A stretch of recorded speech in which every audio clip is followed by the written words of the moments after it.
আমরা জন্মাই একটি উচ্চারণের ভুল ব্যাকরণে, যেখানে আমি শব্দটি প্রথমেই হয়ে ওঠে বিভ্রান্তি। সময় আমাদের ভেতরে বয়ে যায় না, আমরা এই সময়ের ভেতরে ভুলে যাই নিজের সূত্র।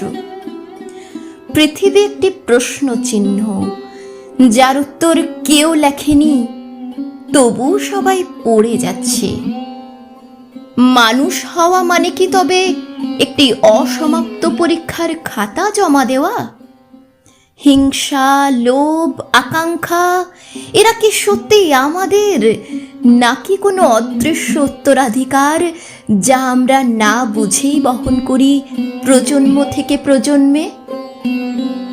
আমি দেখেছি একটি নদী কখনো নিজেকে প্রমাণ করে না, তবু সে পৌঁছে যায় সমুদ্রের গভীরতম নীরবতায়।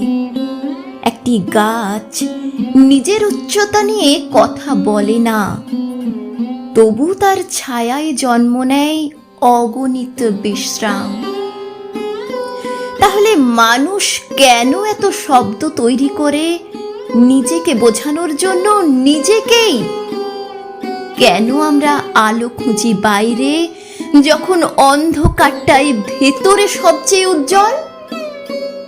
হয়তো পরের জন্মে মানুষ হব না, হব একটি অনুচ্চারিত নীরবতা, যেখানে অস্তিত্বের কোনো নাম নেই, তবু সব কিছু সম্পূর্ণ।